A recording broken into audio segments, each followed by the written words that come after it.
What's up, guys? It's a career full of big wins for you, but man, I guess talk to us about where this ranks and just your feeling after this victory.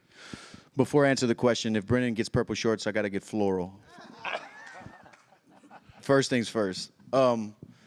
It feels good, to right the ship, take a chance, fight a guy outside of the top 10 when, I don't even know how many, but my last opponents have been former world champions, huge main events, huge fights, and now got this young guy in his 20s who finished his last 5 opponents representing France, got a lot of momentum behind him and a country behind him, and I'm like, you know what? Let's see if I still got it to fight these young guys, and it feels good, man. It feels good to win. It was a long training camp. It was stressful, had a lot on my back, and it feels good to win. I know you said you were prepared for this to be a battle and knew it would be. It seemed like it was early on. I guess, how difficult were the opening round, and was it different than you expected it would be? No, I thought he was going to want to grapple.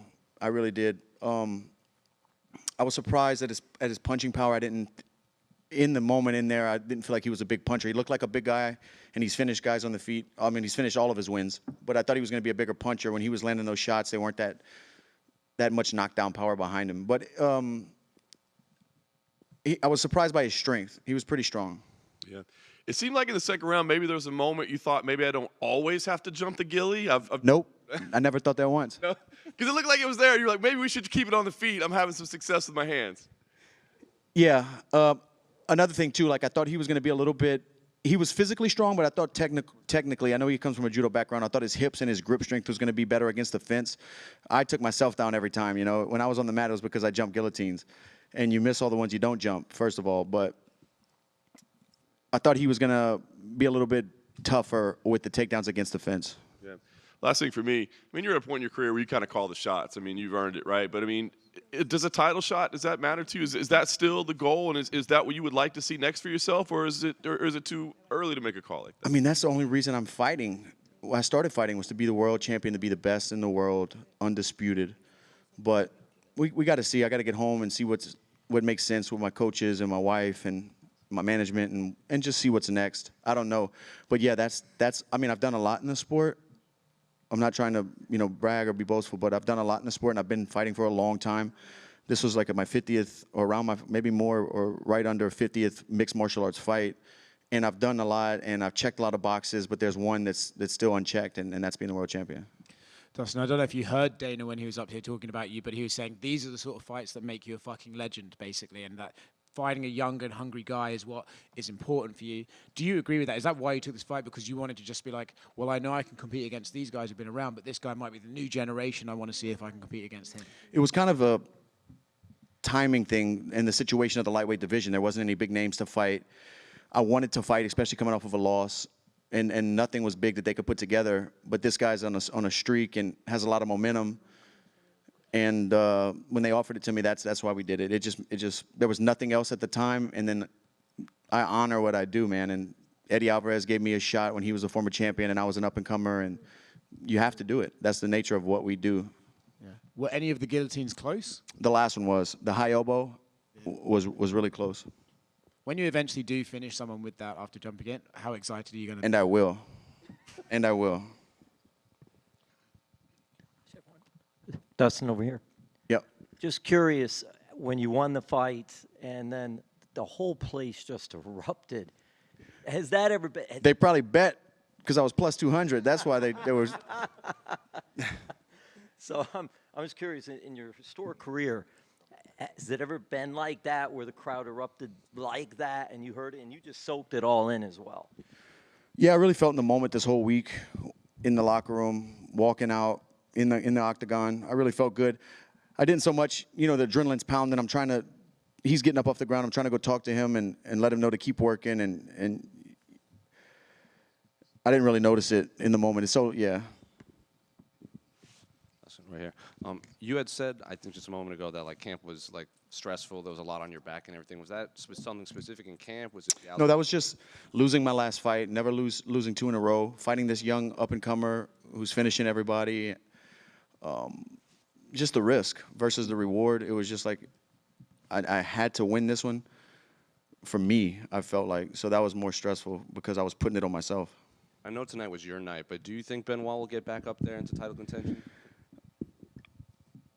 I mean, he has the ability. He's proven it with all of his wins. You know, this is his first time getting finished.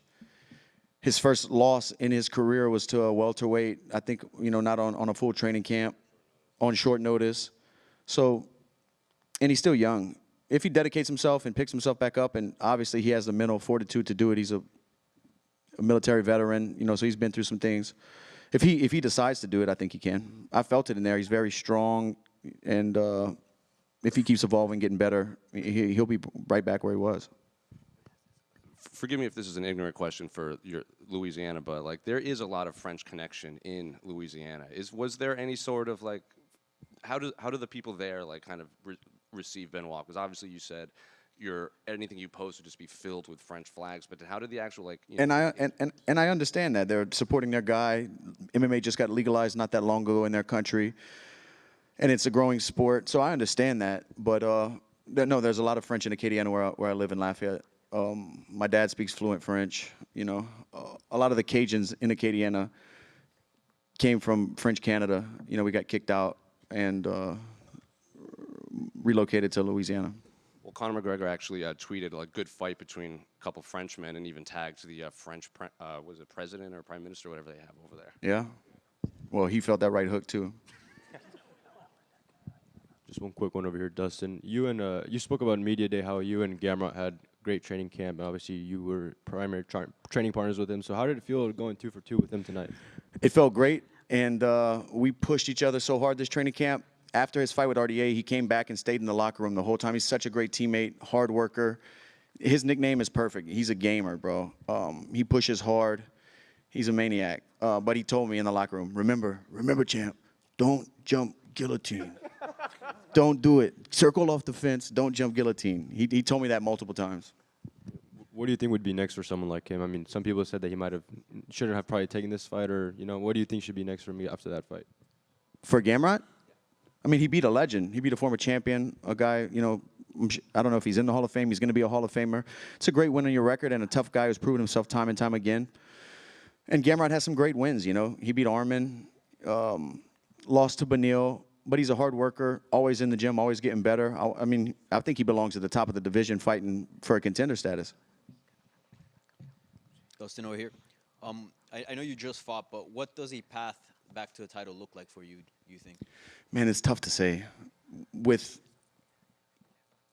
I don't know. The lightweight division has been so murky and not a clear path to anything for anybody.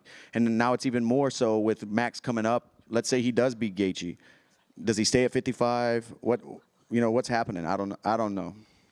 I don't know what's next for me. What opponent makes sense? Who's available? There's a lot of questions. And I don't know. I know your focus is on the belt, but a lot of people talk about a potential trilogy with Justin Gaethje since you guys are 1-on-1, and a lot of people are still kind of waiting on that Nate Diaz fight because it was booked at one point. A lot of people were excited for that. Do you see any of those two fights happening before your career is said and done? Man, I have no clue. Nate was a fight I always wanted. Gaethje hit me with the Hogan boot, so we might have to do it again.